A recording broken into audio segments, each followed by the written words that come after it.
For decades, our fastest supercomputers have been limited by bits, tiny switches stuck as 0 or 1. Now, in labs across the world, machines powered by qubits are rewriting the rules. 3 qubits can do what takes 8 classical states, and 300 could outnumber the atoms in the universe. Suddenly, the promise that qubits will make modern computers obsolete is not science fiction. It's happening now, with a 1,000-fold performance leap just announced. But if this is only the beginning, what comes next might upend everything you thought was possible. Picture a safe with 1,000,000 possible combinations. A classical computer tries each one, methodically, one after the other. Now imagine a lockpicker who can test every combination at once. That is the leap that quantum qubits bring to the table.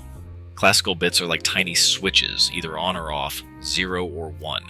Stack 3 of them, and you get 8 possible states, but only one at a time. 3 qubits in superposition do not choose. They exist in all 8 states at once. The difference is not just speed, it is scale. With every qubit you add, the number of possible states doubles. 10 qubits? Over 1,000 states.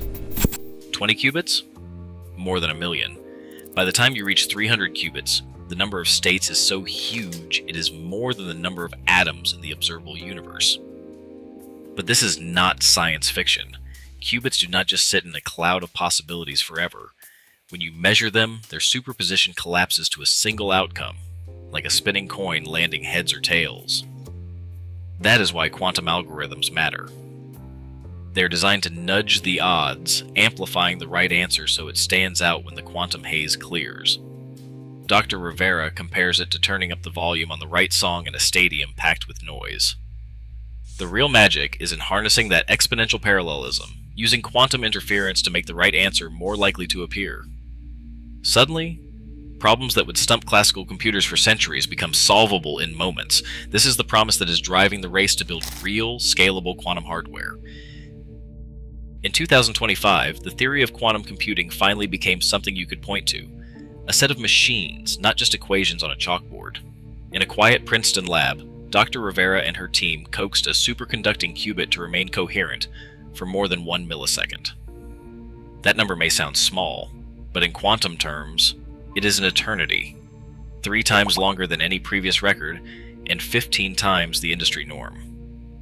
The secret was a tantalum silicon design, engineered to shrug off the stray heat and noise that usually scramble quantum states. This was not just a lab curiosity. The Princeton chip was built to drop right into existing quantum processors. Simulations showed that swapping it into Google Willow system would cut error rates so dramatically, performance could leap by a factor of 1,000. Suddenly, quantum circuits that would have fizzled out halfway through a calculation could finish with room to spare. The promise of deep, complex quantum algorithms moved from the horizon to the edge of reach. Meanwhile, IBM Nighthawk processor became the new workhorse of the field. With 120 qubits linked by tunable couplers, it pushed the boundaries of what is possible on a single chip. Nighthawk does not just add more qubits, it keeps them stable long enough to run circuits with 30% more complexity, all while keeping error rates in check. For the first time, researchers could run experiments that mapped directly onto real-world problems, not just toy models. Across the world, labs raced to match these milestones, but the message was clear. Quantum hardware is no longer an experiment. It is operational, and it is rewriting the rules of computation. Encryption once seemed unbreakable, mathematical armor for everything from your bank account to state secrets, but quantum computing is rewriting the rules. In 2019, experts estimated it would take a quantum computer with 20 million qubits to crack RSA 2048, the gold standard for online security. By 2025, new research brought that number down to less than 1 million. The finish line is coming into view. The U.S. National Institute of Standards and Technology has already warned. After 2035, encryption vulnerable to quantum attacks should be banned from critical systems.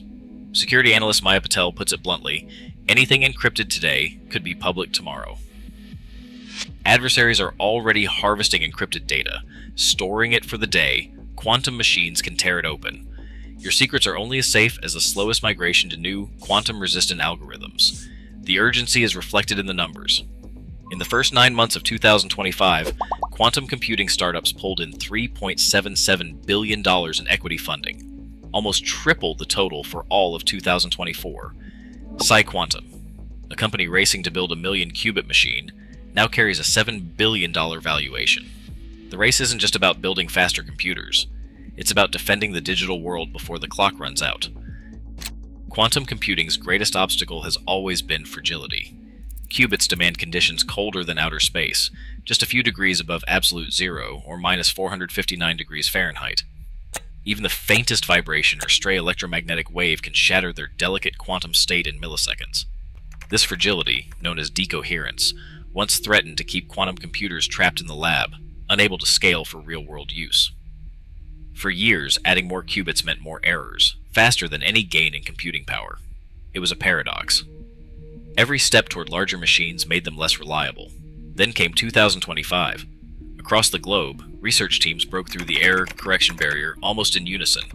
At Princeton, engineers unveiled a tantalum silicon chip that kept quantum states alive for over a millisecond, long enough to run complex circuits without collapse. Google's Willow processor, equipped with advanced surface codes, demonstrated that logical qubits could actually outperform physical ones, suppressing errors exponentially as more were added. Microsoft introduced geometric codes that slashed the number of physical qubits needed for each reliable logical qubit by a factor of 5, and pushed error rates down 1,000-fold. Harvard's neutral atom array managed error correction on hundreds of qubits, showing fault tolerance was not just theory. The industry's focus shifted from fighting the qubits themselves to engineering real-time error correction. Now, circuits can execute up to 5,000 2-qubit gates without falling apart, an achievement that seemed impossible just a few years ago. According to IBM's roadmap, quantum advantage is within reach by the end of 2026, and true fault-tolerant machines could arrive by 2029. The era of escape velocity has begun. As quantum systems grow, their error rates shrink. What once looked like an unbreakable barrier has become the launch pad for the next wave of computing. Dr. Lina Chen stands at the center of a new era in medicine. In her lab, teams use quantum computers to screen millions of molecules against deadly viruses, not over years, but in weeks. The numbers are staggering. Model medicines, where Dr. Chen leads research, reported a perfect run. 12 out of 12 antiviral compounds identified by their quantum-enhanced AI passed experimental validation. No guesswork, no wasted years, just targeted results. At In Silico Medicine, a hybrid quantum AI approach sorted through 100 million potential molecules for a single cancer target, a task that would have been unthinkable on classical machines. According to McKinsey, the impact could reach $200 billion to $500 billion in value for life sciences by 2035. For patients, this means hope. Treatments that once took over a decade to develop could arrive in months. Quantum computers aren't just accelerating science, they're opening the door to cures that have eluded medicine for generations. Quantum computing isn't about swapping out every device on your desk. It's about building a new layer, one that works alongside today's technology and pushes it to heights that were once out of reach. Industry leaders are already charting this path. IBM's quantum systems now offer C++ interfaces, letting classical computers offload the hardest calculations to quantum processors, then pull the results back for everyday use. This kind of hybrid architecture is more than a bridge. It's an on-ramp for businesses and researchers to start preparing now. Scalability is no longer just a distant goal. Pascal, a company at the front of the quantum race, has announced plans for a 10,000 qubit system by 2026. That level of power would have been unthinkable just a few years ago, and the hardware itself is changing.